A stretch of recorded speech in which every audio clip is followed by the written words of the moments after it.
ಅಷ್ಟು ಈ ಓವೈಸಿ ಅಕ್ಬರುದ್ದೀನ್ ಓವೈಸಿ, ಆಮೇಲೆ ಅಸಾಬುದ್ದೀನ್ ಓವೈಸಿ, ಆಮೇಲೆ ಇವನು ರಾಹುಲ್ ಗಾಂಧಿ, ಭಾರತ್ ಮಾತಾ ಡೇಂಜರಸ್ ಡಿಸೀಸು, ಭಾರತದ ಮಾತಾ ಹೇಕೌನ್ ಅಂತಾರಲ್ಲ, ಆಮೇಲೆ ಓವೈಸಿ 15 ಮಿನಿಟ್ ತಡಿ ಅಂತಾರಲ್ಲ, ಅವ್ರನ್ನೆಲ್ಲ ದೇಶ ಬಿಟ್ಟು ಪಾಕಿಸ್ತಾನಿಗೆ ಓಡಿಸಿದ್ರೆ ಇಂಥವೆಲ್ಲ ನಡೆಯಲ್ಲ.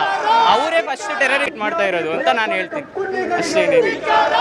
ಅವ್ರನ್ನೆಲ್ಲ ಮೊದಲು ಇಲ್ಲಿಂದ ಜಾಗ ಖಾಲಿ ಮಾಡಿಸಿರೋ ಅವರೆಲ್ಲರೂ ಯಾರೆಲ್ಲ ಪಾಕಿಸ್ತಾನಕ್ಕೆ ಸಪೋರ್ಟ್ ಓವೈಸಿ, ಆಮೇಲೆ ಅಸಾಬುದ್ದೀನ್ ಓವೈಸಿ ತೆಲಂಗಾಣದಲ್ಲಿ ಅವರು ತುಂಬಾ ಅಲ್ಲಿ ಟೆರರಿಸ್ಟ್, ಆಮೇಲೆ ಲವ್ ಜಿಹಾದಿಗೆ, ಆಮೇಲೆ ರಜಾಕಾರರಿಗೆ ಎಲ್ಲ ತುಂಬಾ ಸಪೋರ್ಟ್ ಮಾಡ್ತಾ ಇದ್ದಾರೆ. ಅಕ್ಬರುದ್ದೀನ್ ಓವೈಸಿ, ಅಸಾಬುದ್ದೀನ್ ಓವೈಸಿ ಇರ್ಬೋದು, ಇಬ್ಬರು ತುಂಬಾ ಸಪೋರ್ಟ್ ಮಾಡ್ತಾರೆ. ಮತ್ತೆ ರಾಹುಲ್ ಗಾಂಧಿನೂ ಅಷ್ಟೇ. ಭಾರತ್ ಮಾತೆ ಯಾರು, ಅದು ಏನಕ್ಕೆ ಅವ್ರಿಗೆ ಭಾರತ್ ಮಾತೆಗೆ ಜೈ ಅನ್ಬೇಕು ಆ ಥರ ಎಲ್ಲ ಮಾತಾಡ್ತಾರಲ್ಲ, ಅವ್ರನ್ನೆಲ್ಲ ನಮ್ಮ ರಾಜ್ಯ ಸರ್ಕಾರ ಕೇವಲ ಒಂದು 10 ಲಕ್ಷ ಘೋಷಣೆ ಮಾಡಿರೋದು. ಅದೇ ಕೇರಳ, ವಯನಾಡು ಕಾಂಗ್ರೆಸ್ ಸರ್ಕಾರ ಇದೆ ಅಂತ ಅಲ್ಲಿ ಯಾರು ಹುತಾತ್ಮರ ಆಗ್ಬಿಟ್ರೆ, ಅಲ್ಲೇನಾದ್ರು ಘಟನೆಗಳಾಗ್ಬಿಟ್ರೆ, ಮೊನ್ನೆ ಆದಂಥ ಘಟನೆ ಫ್ಲಡ್ಗೆ ಅವ್ರಿಗೆ ಎಷ್ಟೆಲ್ಲ ಅಮೌಂಟನ್ನು ಘೋಷಣೆ ಮಾಡಿದ್ರು ಅಂತ ತಾರತಮ್ಯ ಯಾಕೆ ಅಂತ. ಇದು ನಿಮಗೆ ಗೊತ್ತಿದೆ ಅಲ್ಲ, ಇದು ಅಲ್ಪಸಂಖ್ಯಾತರಿಗೆ ಓಲೈಸೋ ಸರ್ಕಾರ. ಅದ್ರ ಬಗ್ಗೆ ನಾವೇನು ಮಾತಾಡೋಕ್ಕಾಗಲ್ಲ. ಏನು ಅದ್ರ ಬಗ್ಗೆ ಏನು ನಾವು ಮಾತಾಡಿ ಯೂಸ್ ಇಲ್ಲ. Siddaramaiah is a fool. he will tell always I have 40 years experience. He is failed to rule state, Karnataka state. He is really failed. Thank you. ಸ್ನೇಹಿತರೆ ನೋಡಿ, ಬರೀ ಘೋಷಣೆಗಳಿಗೆ ಮಾತ್ರ ಸೀಮಿತರಾಗಬಾರ್ದು ಅನ್ನೋದಷ್ಟೇ ನಮ್ಮೆಲ್ಲರ ಕರೆ. ಇವತ್ತು ಶಿವಮೊಗ್ಗದ ಎಲ್ಲ ಜನತೆ ಒಗ್ಗಟ್ಟಾಗಿದ್ದಾರೆ. ಇಡೀ ಭಾರತೀಯರು ಈ ನಿಟ್ಟಿನಲ್ಲಿ ಒಗ್ಗಟ್ಟಾಗಬೇಕು ಅಂತ. ಇವತ್ತು ನಮ್ಮ ಜೊತೆ ಇದೇ ಸರ್ಜಿ ಆಸ್ಪತ್ರೆಯ ಡಾಕ್ಟರ್ ಆಗಿರ್ತಕ್ಕಂಥ ಧನಂಜಯ ಅವರು ಇದ್ದಾರೆ. ಅವ್ರನ್ನ ಮಾತಾಡ್ಸೋಣ. ಸರ್ ನೋಡಿ, ಈ ವಿಷಯದಲ್ಲಿ ಒಂದು ನಮ್ಮ ಭಾರತೀಯರು ಭಾಳಷ್ಟು ಎಚ್ಚೆತ್ತುಕೊಳ್ಬೇಕಾಗಿದೆ. ಪ್ರತಿಯೊಂದು ನಿಟ್ಟಿನಲ್ಲೂ ನಮ್ಮ ಅಕ್ಕಪಕ್ಕದ ಮನೆಯವರಲ್ಲೂ ಕೂಡ ಭಾಳ ಜನ ಕುತಂತ್ರಗಳಿರ್ತಾರೆ.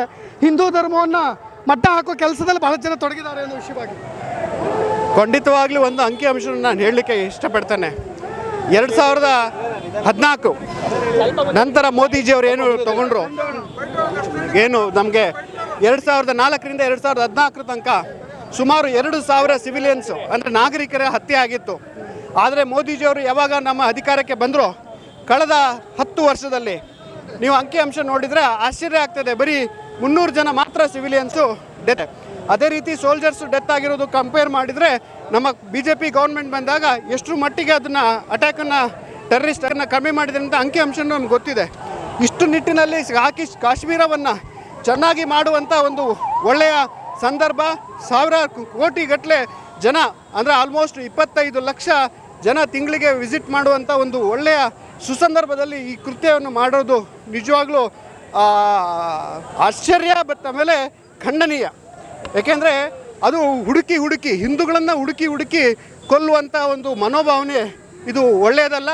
ಅಂದರೆ ಇದು ಏನು ಈ ಕೆಲಸ ಇದೆಯಲ್ಲ, ಅದನ್ನು ಹಿಂದೂಗಳು ಇದು ಮಾಡೋದ್ರಿಂದ ಖಂಡಿತವಾಗ್ಲೂ ಎಲ್ಲ ನಾಗರಿಕರು, ನಮ್ಮ ದೇಶದ ಎಲ್ಲ ನಾಗರಿಕರಿಗೂ ಅರ್ಥ ಮಾಡ್ಕೋಬೇಕು. ಈ ರೀತಿಯ ಕೃತ್ಯವನ್ನು ಮಾಡ್ತಾ ಇದ್ದಾರೆ. ಹಿಂದೂಗಳನ್ನು ನೋಡಿ ಹುಡುಕುವಂಥ ಕೃತ್ಯ ಇದೆಯಲ್ಲ, ಅದನ್ನು ನಮ್ಮ ಜನರು ಅರ್ಥ ಮಾಡ್ಕೋಬೇಕು, ಜಾಗೃತರಾಗಬೇಕು ಅನ್ನೋದನ್ನು ಖಂಡಿತವಾಗ್ಲೂ ಈ ಸಮಯದಲ್ಲಿ ಹೇಳಲಿಕ್ಕೆ ಇಷ್ಟಪಡ್ತೇನೆ. ಹೆಚ್ಚಾಗಿ ಒಂದು ವಿಶೇಷತೆ ಅಂದರೆ ಆ ಮಗು, ಆ ಹುಡುಗ 98% ತೆಗೆದಂಥ ಹುಡುಗ, ಅವನು ಹೇಳ್ತಾನೆ, ಕುತ್ತೆ ಮೇರಕೋ ಬಿಮಾರ್ ಅಂತೇಳಿ, ನನಗೂ ಸಾಯಿಸು ಅಂತ ಹೇಳಿದಾಗ, ಇಲ್ಲ ನಿನಗೆ ಸಾಯಿಸಲ್ಲ, ಹೆಣ್ಮಕ್ಳಿಗೆ ಸಾಯಿಸಲ್ಲ, ನಾನು ಸಾಯಿಸೋದು ಅವರಿಗೆ ಅಂತ ಸತ್ತ ಮೇಲೆ ಮೋದಿಗೆ ಹೋಗಿ ಹೇಳು ಅಂತ. ಆ ಹುಡುಗಂಗೆ ಎಷ್ಟು ಮಟ್ಟಿಗೆ ಅಭಿಮಾನ ಇರಬೇಕು. ನಮ್ಮ ಎಲ್ಲರ ಘನತೆ ಗೌರವವನ್ನು ಹೆಚ್ಚಿಸಿದಂಥ ಒಂದು ಕುಟುಂಬ ಅಂತಂದರೆ ತಪ್ಪಾಗಲಿಕ್ಕಿಲ್ಲ. ಆ ನಿಟ್ಟಿನಲ್ಲಿ ನಾವೆಲ್ಲರೂ ಆ ಹುಡುಗ ಮತ್ತು ಅವ್ರ ತಾಯಿಯ ಏನು ಧೈರ್ಯ ಇದೆ, ಆ ಧೈರ್ಯವನ್ನು ಮೆಚ್ಚಬೇಕಾದ್ದೆ. ಮತ್ತು ನಾವೆಲ್ಲರೂ ಅರ್ಥ ಮಾಡ್ಕೋಬೇಕು. ನಮ್ಮನ್ನು ಇದೇ ರೀತಿ ಕಂಟಿನ್ಯೂ ಆದರೆ ನಮ್ಮ ದೇಶದಲ್ಲಿ ಹಿಂದೂಗಳಿಗೆ ಭಾಳ ತೊಂದರೆ ಆಗ್ತದೆ. ಖಂಡಿತವಾಗ್ಲೂ ಹಿಂದೂಗಳೆಲ್ಲ ಒಟ್ಟಾಗಬೇಕು ಅಂತೇಳಿ ಸಮಯದಲ್ಲಿ ಮಾಡಬೇಕು. ಏನೋ ಸೆಂಟ್ರಲ್ ಗೌರ್ಮೆಂಟ್ ಜಾಬನ್ನು ಕೊಡಬೇಕು ಅಂತ ಏನಾರು ಆಗ್ರಹಿಸ್ತೀರಾ ಸರ್? ಅವ್ರಿಗೆ ಇನ್ನೂ ಸೆಕೆಂಡ್ PUCಯಲ್ಲಿ 98% ತೆಗ್ದೇನೆ. ಅವ್ನು ಮುಂದೆ ಏನು ಎಜುಕೇಷನ್ ಮಾಡಬೇಕು ಅಂತ ಇದೆಯೋ ಅದನ್ನು ನಮ್ಮ ಪಕ್ಷದ ವತಿಯಿಂದ ಇವಾಗಿನ MP ಅವರು ಹೇಳಿದ್ದಾರೆ. ಅವರು ಮುಂದೆ ಎಜುಕೇಷನ್ಗೆ ಖಂಡಿತವಾಗ್ಲೂ ಹೆಲ್ಪ್ ಮಾಡೋಣ ಅಂತ ಹೇಳಿದ್ದಾರೆ. ನೋಡಿ, ಒಂದು ಕಡೆ ನಮ್ಮ ರಕ್ಷಣಾ ವ್ಯವಸ್ಥೆ ಯಾವ ರೀತಿಯಾಗಿದೆ, ಯಾವ ಮಟ್ಟಿಗಿದೆ, ನೆಕ್ಸ್ಟ್ ಲೆವೆಲ್ಗಿದೆ. ನಮ್ಮನ್ನು ಮುಟ್ಟಿಯೂ ಸಹಿತ ಅವ್ರು ಬಚಾವಾಗ್ಬೋದು ಅನ್ನೋ ಧೈರ್ಯ ಅವರು. ಈ ಧೈರ್ಯದ ಬಗ್ಗೆ ಏನು ಹೇಳ್ತೀರಿ ಸರ್? ರಕ್ಷಣಾ ಪಡೆಗಳನ್ನು ಮುಟ್ಟಕ್ಕೆ ಸಾಧ್ಯನೇ ಇಲ್ಲ. ಯಾಕೆ ಅಂತಂದರೆ ರಕ್ಷಣಾ ಪಡೆಗಳನ್ನು ಮುಟ್ಟಿದ್ರೆ ಆ ಸಮಯದಲ್ಲಿ ಏನಾಗುತ್ತೆ ಅಂತ ಅವ್ರೆಲ್ಲರಿಗೂ ಗೊತ್ತಿದೆ. ಹಾಗಾಗಿ ಅವರೆಲ್ಲ ರಣಹೇಡಿ ಕೃತ್ಯವನ್ನು ಮಾಡಿ ಪಾಪ ಪ್ರವಾಸಕ್ಕೆ ಬಂದಿರುವಂಥ ಯಾವುದೇ ಶಸ್ತ್ರ ಇಲ್ದಲೆ ಒಂದು ನಮ್ಮ ದೇಶದ ಒಂದು ಅವಿಭಾಜ್ಯ ಅಂಗ ಅಂತ ಕಾಶ್ಮೀರಕ್ಕೆ ಬಂದು ಸ್ವರ್ಗವನ್ನು ಕಾಣಬೇಕು, ಹಿಂದೆ 20 ವರ್ಷದ ಹಿಂದೆ ಇದ್ದಂಥ ಸ್ವರ್ಗ ಅಲ್ಲ, ಈಗ ಒಳ್ಳೆ ರೀತಿಯಲ್ಲಿ ತೊಗೊಂಬಂದಿದೆ. ನರಕ ಇದ್ದಂಥ ಸ್ವರ್ಗ ಮಾಡಿರೋಂಥ ನರೇಂದ್ರ ಮೋದಿ ಅವರು ಮಾಡಿದ್ದಾರೆ. ಒಂದು ನಂಬಿಕೆ, ವಿಶ್ವಾಸ, ನಮ್ಮ ದೇಶದ ಭಾಗ ಅದು. ಹಾಗಾಗಿ ಈ ದೇಶದ ಎಲ್ಲೇ ಹೋದರೂ ಸಹ ನನಗೆ ಹಕ್ಕಿದೆ ಅನ್ನೋ ದೃಷ್ಟಿಯೊಳಗೆ ಅವ್ರು ಹೋಗಿದ್ರು, ನೋಡ್ಕೊಳಕ್ಕಂತ ಹೋಗಿದ್ರು. ನೋಡಿದಾಗ ಅವ್ರಿಗೆ ಈ ರೀತಿಯೊಳಗೆ ಆಗಿರೋಂಥದ್ದು ಯಾವುದೇ ಶಸ್ತ್ರ ಇಲ್ಲ, ಏನಿಲ್ಲ. ಅವ್ರಿಗೆ ಅಮಾಯಕ ಮುಗ್ಧ ಜೀವಗಳಿಗೆ ಈ ರೀತಿಯೊಳಗೆ ಹತ್ಯೆ ಮಾಡಿರುವಂಥದ್ದು ಅತ್ಯಂತ ನೋವು. ನಿಮಗೆ ತಾಕತ್ತಿದ್ದರೆ, ಪಾಕಿಸ್ತಾನದ ಭಯೋತ್ಪಾದಕ ಕುನ್ನಿಗಳಿಗೆ ತಾಕತ್ತಿದ್ದಿದ್ರೆ ನೀವು ನಮ್ಮ ಯೋಧರನ್ನೇ ಎದುರಿಸ್ಬೇಕಿತ್ತು. ಅದು ಬಿಟ್ಟು ಪಾಪ ಅಮಾಯಕರ ಮೇಲೆ ಎದುರಿಸಿದ್ರಲ್ಲ, ನಿಮಗೆ ನಾಚಿಕೆ, ಮಾನ, ಮರ್ಯಾದೆ, ನಿಮ್ಮಂಥ ರಣಹೇಡಿಗಳು ಯಾವುದಕ್ಕೂ ಸಮಾನ ಇಲ್ಲ, ತೃಣಕ್ಕೆ ಸಮಾನ ಅಂತ ಹೇಳ್ತೀನಿ ನಾನು. Thank you sir. ಧನ್ಯವಾದ. ಜೊತೆಗೆ ನೋಡಿ, ಇದನ್ನು ಕೂಡ ಕೆಲವರು ರಾಜಕೀಯವಾಗಿ ಬಣ್ಣಿಸ್ತಾ ಇರೋದು, ರಾಜಕೀಯ ವಿರೋಧಿಗಳು. ಈ ವಿಷಯದಲ್ಲಿ ಯಾರನ್ನು ರಾಜಕಾರಣ ಮಾಡಬೇಡಿ. ಪ್ರತಿಯೊಬ್ಬ ಭಾರತ ದೇಶದವರು ಒಂದೇ ಅಂತೇಳಿ ನಾವು ನಡ್ಕೊಬೇಕು. ದಯವಿಟ್ಟು ಎಲ್ಲರೂ ಬಂದು ಈ ಕಾರ್ಯಕ್ರಮಕ್ಕೆ ಪಾಲ್ಗೊಳ್ಬೇಕು ಅಂತ ಕೇಳ್ತೀನಿ. Thank you. ನೋಡಿ, ಜೈ ಶ್ರೀರಾಮ್ ಅನ್ನೋ ಒಂದು ಘೋಷವಾಕ್ಯ ಹಿಂದೂಗಳೆಲ್ಲರೂ ಕೂಡ ಒಗ್ಗಟ್ಟಾಗಿರೋದು. ಜೊತೆಗೆ ಇದೇ ಪಾಕಿಸ್ತಾನಿ ಉಗ್ರ ವಿರುದ್ಧವಾಗಿ ಸಿಡಿದು ನಿಂತಿರೋದು. ಏನು ಹೇಳ್ತೀರಿ? ಏನು ಹೇಳಕ್ಕೆ ಇಷ್ಟಪಡಲ್ಲ ಸರ್. ನಾವು ಹಿಂದೂಗಳು ಒಗ್ಗಟ್ಟಾಗೋ ತನಕ ಈ ದೇಶದಲ್ಲಿ ಯಾವುದೂ ಉದ್ಧಾರ ಆಗಲ್ಲ. ನಾವು ಯಾವತ್ತು ಒಗ್ಗಟ್ಟಾಗ್ತೀವೋ ಅವತ್ತು ಎಲ್ಲದೂ ಕರೆಕ್ಟ್ ಆಗುತ್ತೆ ಅಂತ ನಾನು ಹೇಳ್ತೀನಿ. ಈ ಒಂದು ಕೃತ್ಯ ಎಸ್ಕಿದ ಮೇಲೆ ಅವರೊಂದು ಸಂದೇಶ ಕೊಟ್ಟಿದ್ದಾರೆ. ಹೊಡಿತೀವಿ, ಇಡೀ ಭಾರತನ ಪುಡಿ ಮಾಡ್ತೀವಿ, ಕಾಶ್ಮೀರಕ್ಕೆ ನುಗ್ಗಿದ್ದೀವಿ, ಹೊಡೆದಿದ್ದೀವಿ ಅನ್ನೋ ಸಂದೇಶವನ್ನು ಕೊಟ್ಟಿದ್ದಾರೆ.